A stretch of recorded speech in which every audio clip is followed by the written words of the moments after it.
بسم الله الرحمن الرحيم. الحمد لله الذي أنزل على عبده الكتاب ولم يجعل له عوجا قيما لينذر بأسا شديدا من لدنه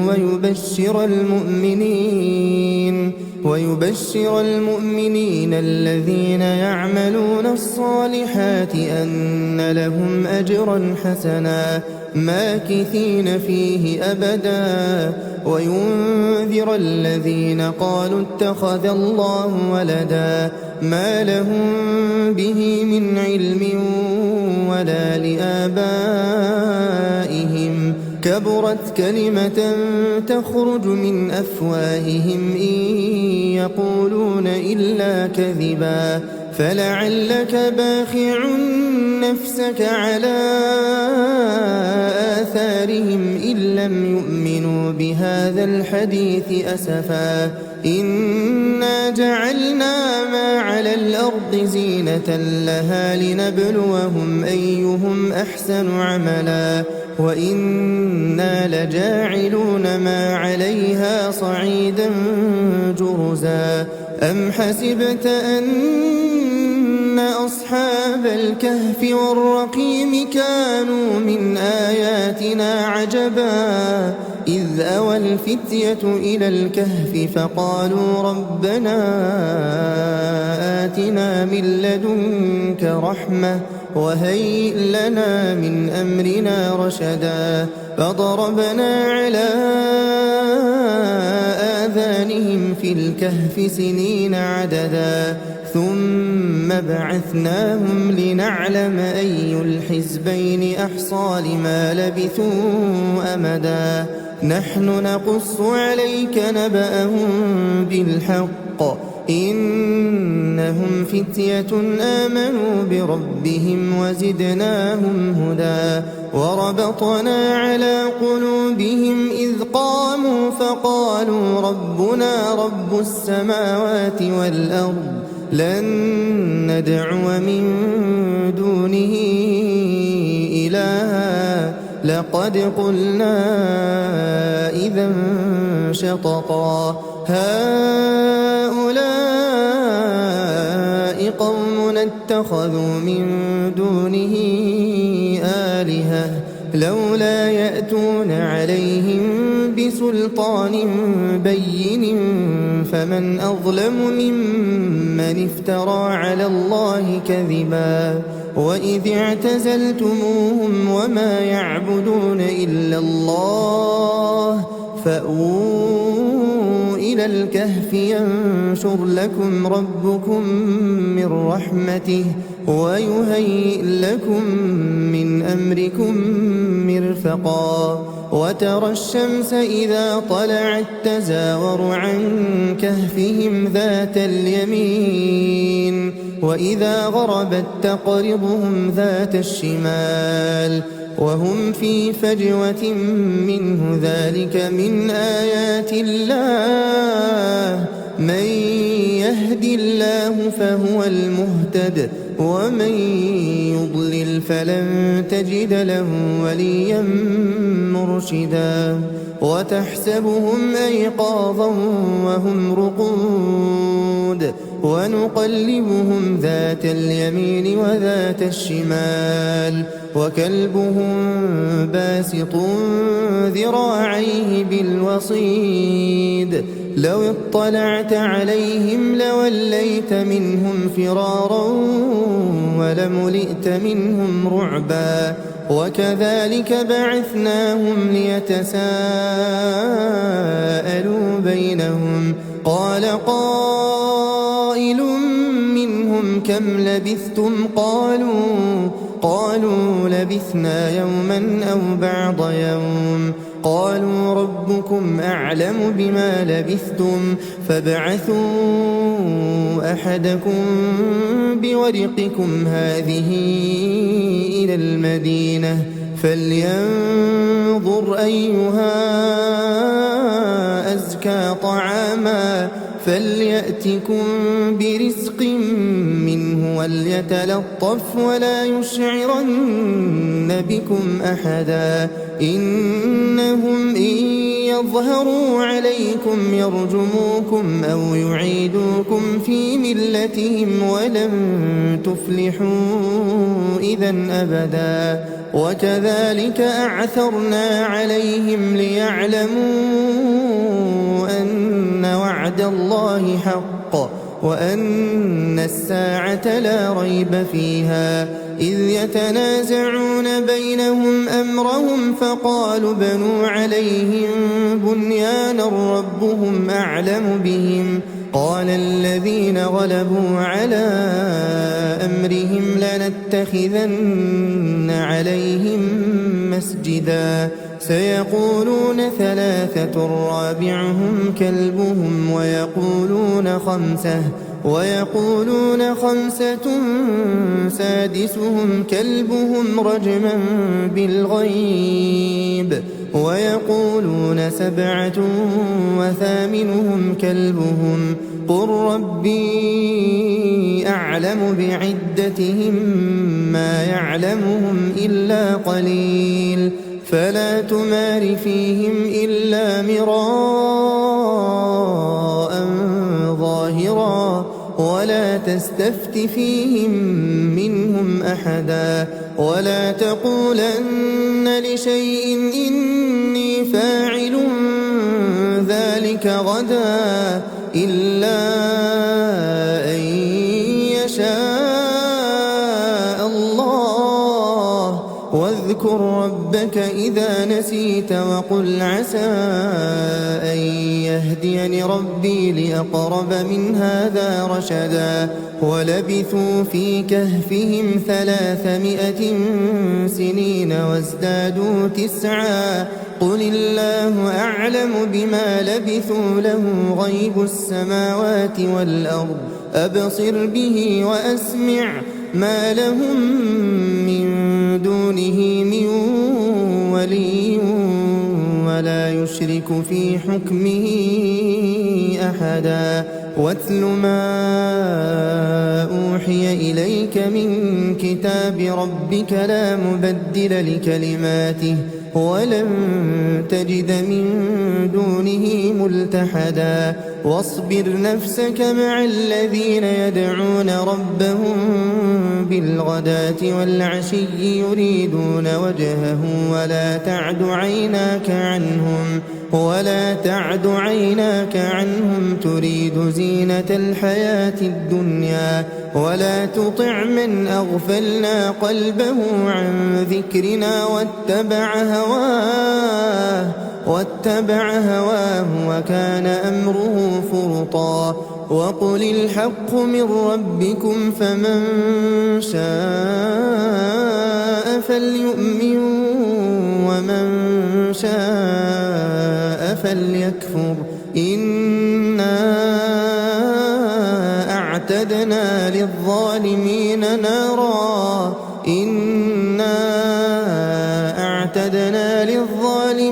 نارا أحاط بهم سرادقها وإن يستغيثوا يغاثوا بماء كالمهل يشوي الوجوه بئس الشراب وساءت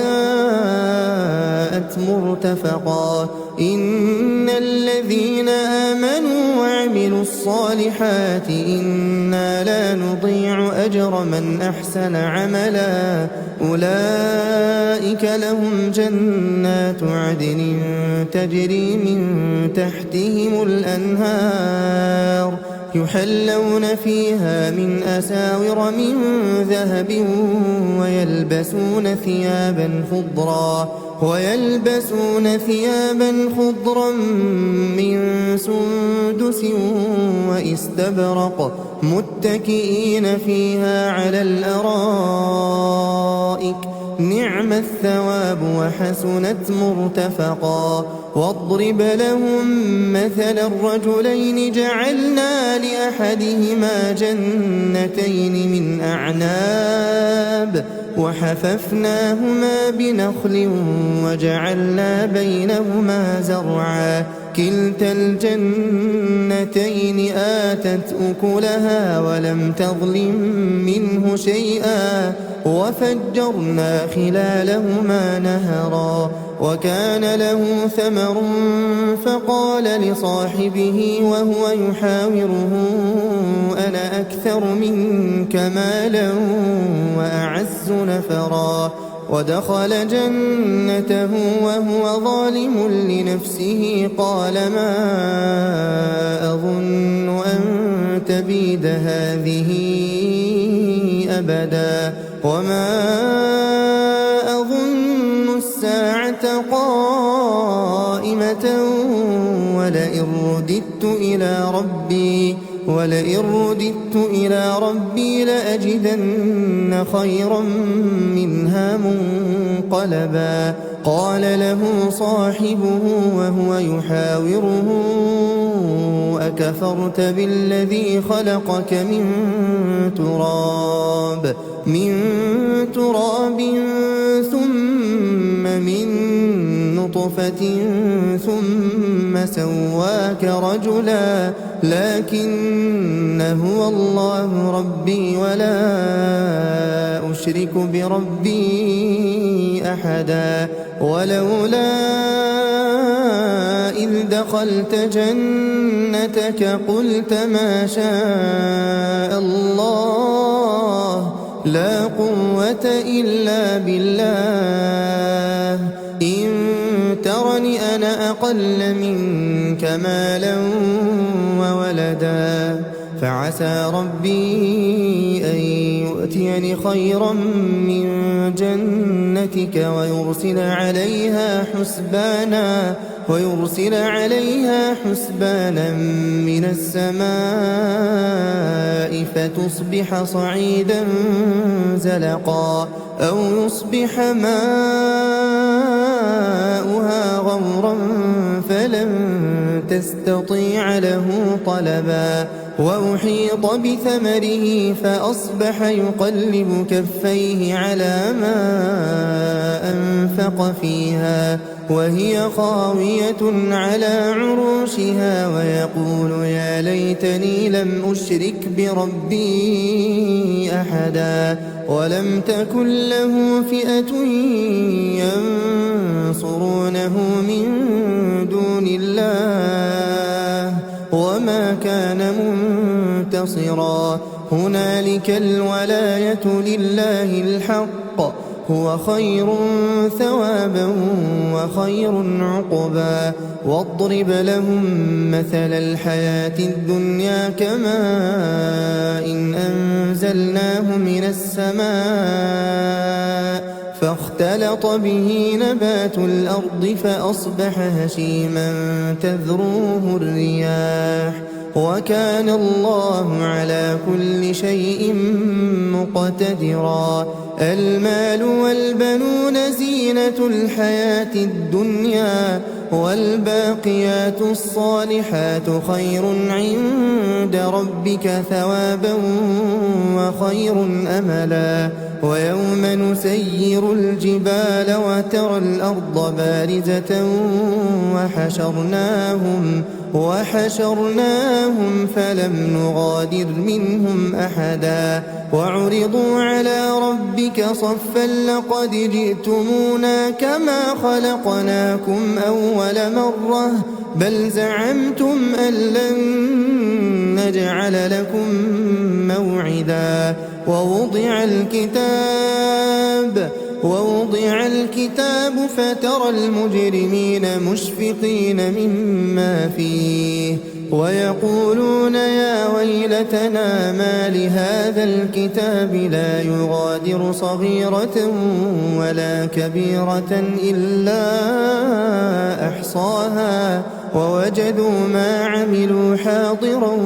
ولا يظلم ربك أحدا وإذ قلنا للملائكة اسجدوا لآدم فسجدوا إلا إبليس كان من الجن ففسق عن أمر ربه أفتتخذونه وذريته أولياء من دوني وهم لكم عدو بئس للظالمين بدلا ما أشهدتهم خلق السماوات والأرض ولا خلق أنفسهم وما كنت متخذ المضلين عضدا ويوم يقول نادوا شركائي الذين زعمتم فدعوهم فلم يستجيبوا لهم وجعلنا بينهم موبقا ورأى المجرمون النار فظنوا أنهم مواقعوها ولم يجدوا عنها مصرفا ولقد صرفنا في هذا القرآن للناس من كل مثل وكان الإنسان أكثر شيء جدلا وما منع الناس أن يؤمنوا إذ جاءهم الهدى ويستغفروا ربهم إلا أن تأتيهم سنة الأولين أو يأتيهم العذاب قبلا وما نرسل المرسلين إلا مبشرين ومنذرين ويجادل الذين كفروا بالباطل ليدحضوا به الحق واتخذوا آياتي وما أنذروا هزوا ومن أظلم ممن ذكر بآيات ربه فأعرض عنها ونسي ما قدمت يداه إنا جعلنا على قلوبهم أكنة أن يفقهوه وفي آذانهم وقرا وإن تدعهم إلى الهدى فلن يهتدوا إذا أبدا وربك الغفور ذو الرحمة لو يؤاخذهم بما كسبوا لعجل لهم العذاب بل لهم موعد لن يجدوا من دونه موئلا وتلك القرى أهلكناهم لما ظلموا وجعلنا لمهلكهم موعدا وإذ قال موسى لفتاه لا أبرح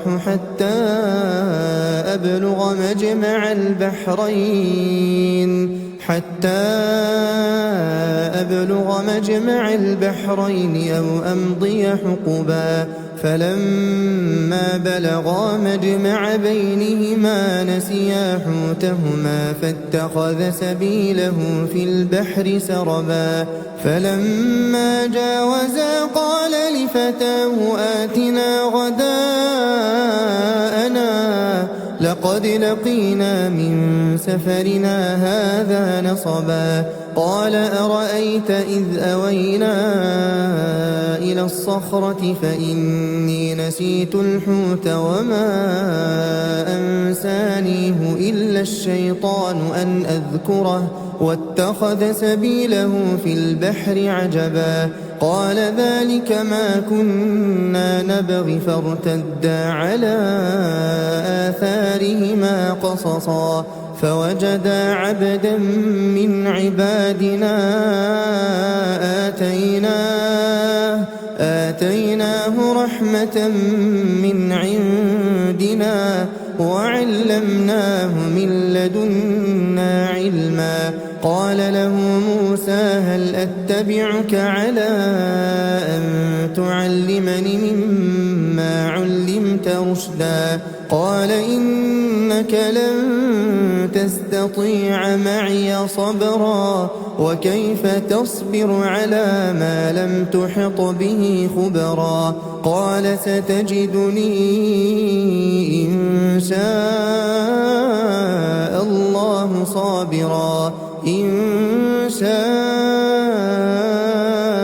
الله صابرا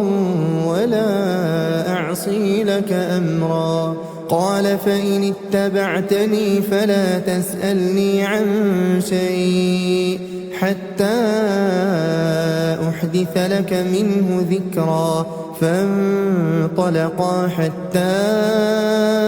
إذا ركبا في السفينة خرقها قال أخرقتها لتغرق أهلها لقد جئت شيئا إمرا قال ألم أقل إنك لن تستطيع معي صبرا قال لا تؤاخذني بما نسيت ولا ترهقني من أمري عسرا فانطلقا حتى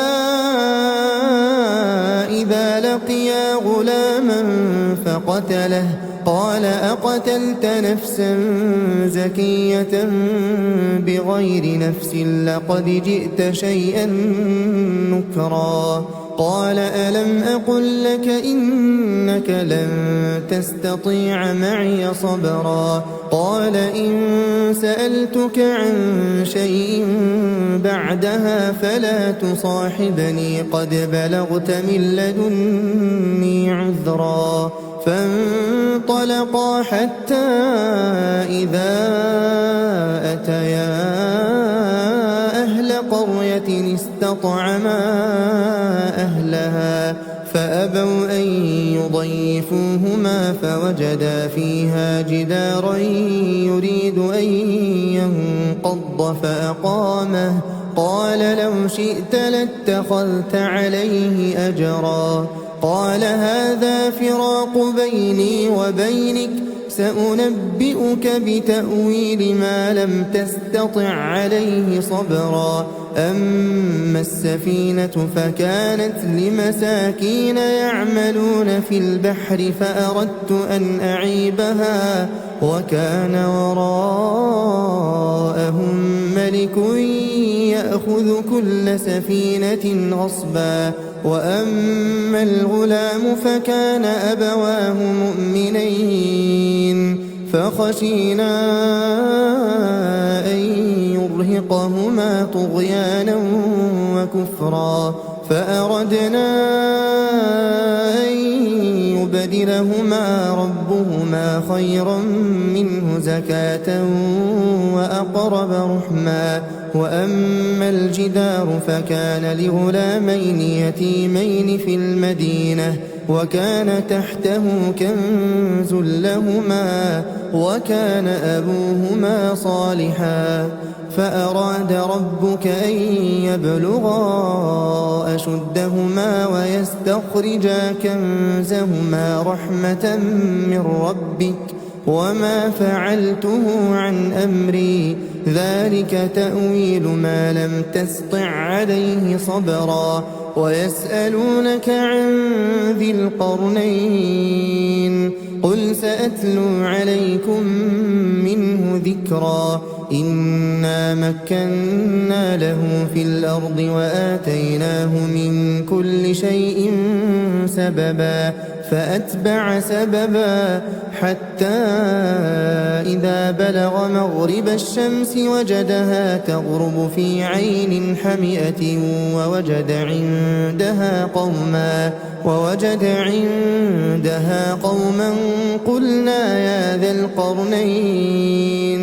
قلنا يا ذا القرنين إما أن تعذب وإما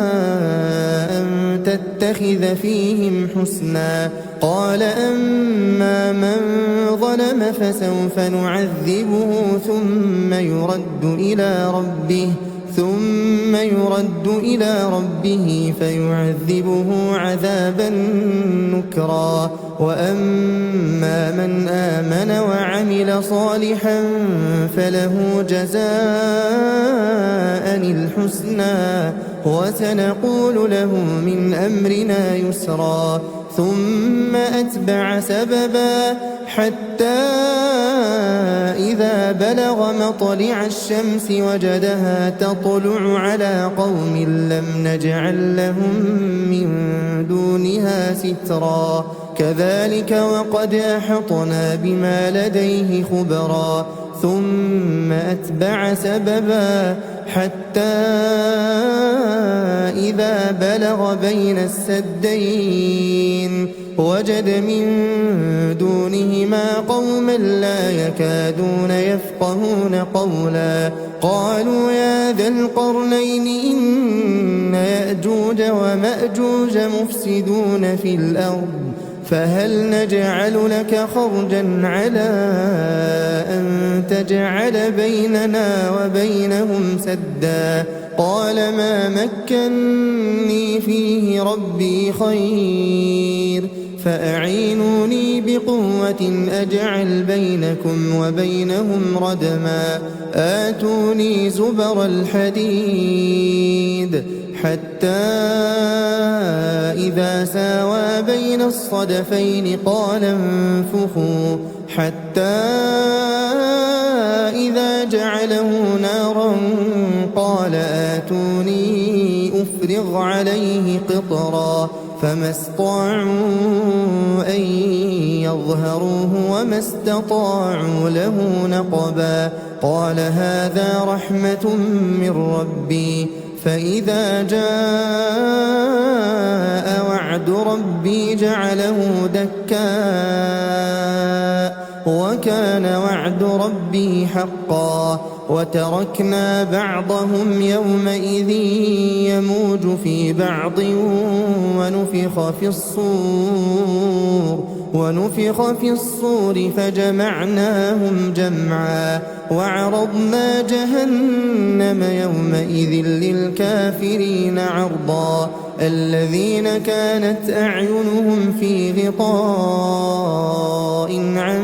ذكري وكانوا لا يستطيعون سمعا أفحسب الذين كفروا أن يتخذوا عبادي من دوني أولياء إنا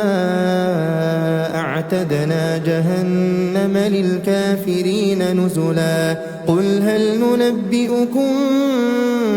بالأخسرين أعمالا الذين ضل سعيهم في الحياة الدنيا وهم يحسبون أنهم يحسنون صنعا أولئك الذين كفروا بآيات ربهم ولقائه فحبطت أعمالهم فلا نقيم لهم يوم القيامة وزنا ذلك جزاؤهم جهنم بما كفروا واتخذوا آياتي ورسلي هزوا إن الذين آمنوا وعملوا الصالحات كانت لهم جنات الفردوس نزلا خالدين فيها لا يبغون عنها حولا قل لو كان البحر مدادا لكلمات ربي لنفد البحر قبل أن تنفد كلمات ربي ولو جئنا بمثله مددا قل إنما أنا بشر مثلكم يوحى إلي أنما إلهكم إله واحد فمن كان يرجو لقاء ربه فليعمل عملا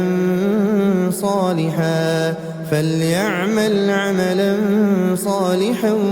ولا يشرك بعبادة ربه